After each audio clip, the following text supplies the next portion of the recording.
Hello, and welcome to our learning community. You are listening to SteadyStep English. It's wonderful to have you with us today. I'm really ready to slow down and, focus on how we communicate at work. Well, today we're going to create a calm space for that. We'll look deeply at the English language, not just as a list of words. Good. Because I've been thinking a lot about my job lately. Oh, I work in an office, everyone speaks English, and usually I understand the vocabulary. I mean, I know the dictionary definitions. But sometimes in a meeting, my manager says something, and I just feel completely lost. that's a very isolating feeling, isn't it? You hear the words, but the real message doesn't land. Exactly. It feels like there's a secret code or something. Go on. Well, he might say something that sounds positive, but everyone else in the room looks serious. I see. Or he'll ask a question that sounds really casual, but then I find out later it was actually a strict order. It just makes me feel unsure. You're describing a challenge that so many language learners face. You're dealing with intent versus vocabulary. Intent versus vocabulary. Yes. In the modern workplace, especially now in 2026, we use a lot of what we call jargon. These are phrases that, soften bad news or make a simple task sound more important. And if you translate them word for word, they don't make any sense. Precisely. The goal isn't just to learn the definition. It's to understand the psychology behind the words. Why is my boss saying it this way? That's it. We need to decode the manager's mind. So today we're going to look at 10 common phrases. Okay. And we'll start with the most confusing category, the soft no. The soft no. I think I know what you mean. This is when they want to say no to an idea, but they don't want to be rude. Exactly. Being too direct can be seen as aggressive, so they use softer phrases. And the first one is a classic. Let's circle back on this. I hear this constantly. Let's circle back. To me, it sounds like we're going to talk about it again very soon. It does sound that way. But in a meeting, circle back is often a delay tactic. A delay tactic. Yes. It usually means the manager isn't ready to say yes, but also doesn't want to argue about it right now. They want to park the idea and move on. So it's a way to save time without hurting my feelings. It is. It means not now, maybe later, but definitely not now. That's good to know. I shouldn't push it then. No, probably not. Now, what about this next one? That's not aligned with our priorities. Oh, that one sounds very official. Aligned. It's a much firmer phrase. Aligned suggests putting things in a straight line. If your idea is not aligned, it's going in the wrong direction compared to the company's goals. It feels hard to argue with that. You can't argue with priorities. And that's why managers use it. It removes the emotion. They aren't saying they don't like your idea. They're saying the company cannot support it. It's a very polite but very final no. I see. So if I hear not aligned, I should probably stop working on that idea. Or you could ask what the current priorities are. Oh, okay, that makes sense. Now, this third one scares me a little. Let's manage expectations. You're right to be cautious. This phrase is about risk control. When a boss says, let's manage expectations, they're usually worried that you, or maybe the client, are promising something impossible. They think we are going to fail. They think you're being too optimistic. They want to lower the target so that no one is disappointed later. It's a warning. A warning to be more realistic. Exactly. They are the brakes of the car. Now, let's look at the accelerator phrases, the ones managers use when they want you to take control. This sounds better. I want to show I can do the job. But sometimes the instructions are so vague, like when my boss says, can you run with this? Can you run with this? This is a test of your autonomy. It sounds like a sport, like I should grab a ball and just start running. That's a perfect way to think about it. If you're holding the ball, you're in charge. Your boss doesn't want you to come back every 10 minutes asking, which way should I run? So if I ask too many small questions after he says that, I'm actually failing the test. In a way, yes. He's looking for you to take ownership.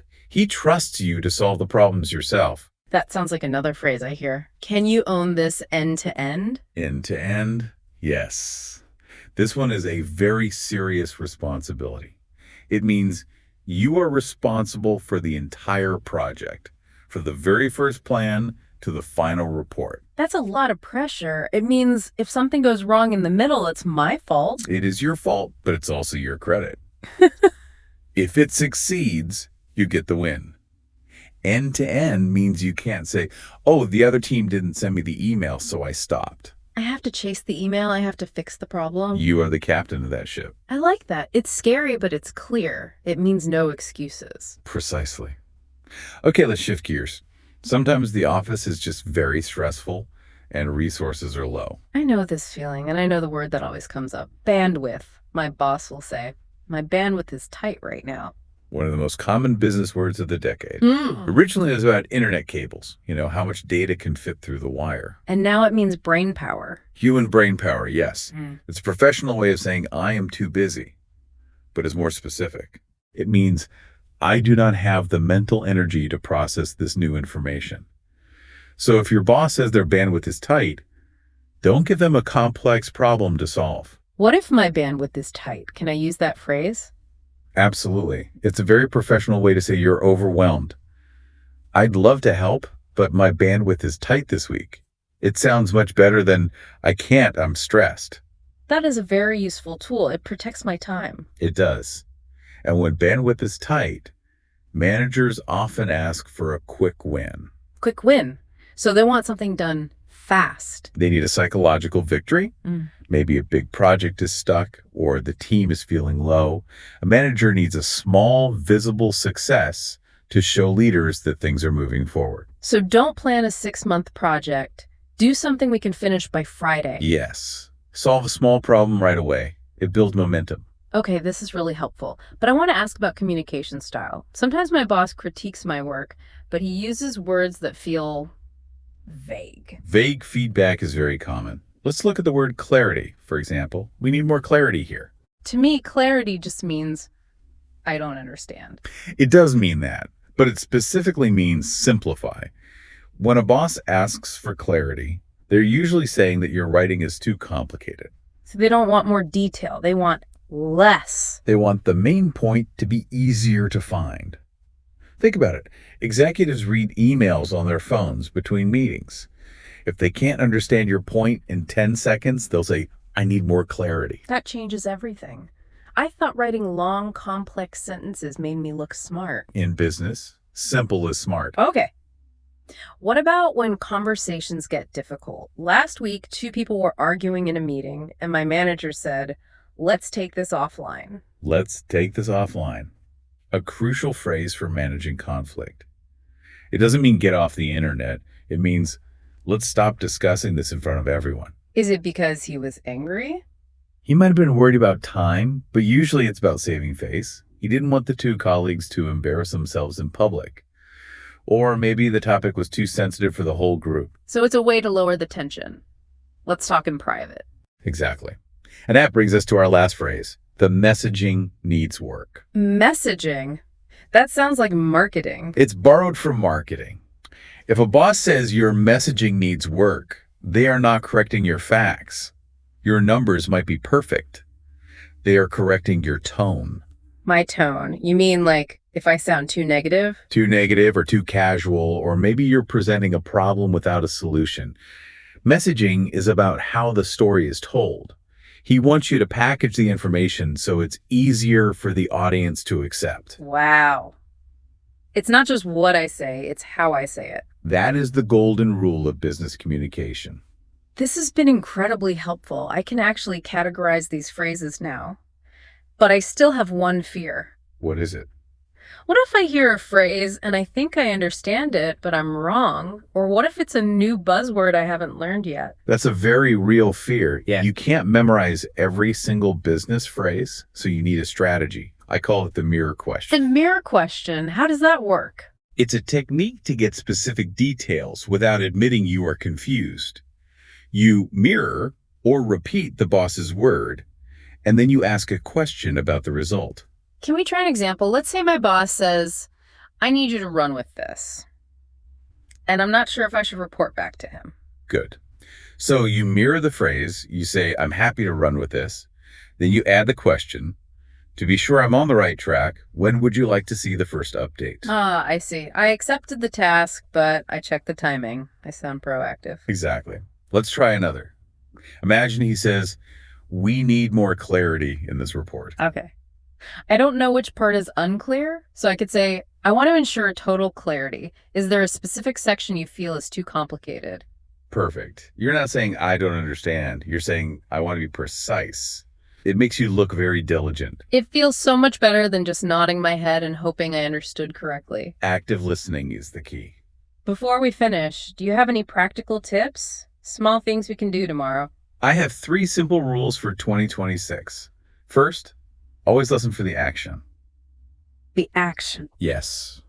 When your boss speaks, ask yourself, are they talking about a deadline, a quality standard, or a priority? Ignore all the decoration words and find the action. Find what I need to do. Okay. Second, watch your tone in emails. Politeness is very important in English. Using words like please, thank you, and could you can soften any message. And keep your sentences short. And the third tip. Keep a small notebook just for these phrases. When you hear a strange word in a meeting, just write it down. Later, you can look it up or ask a colleague.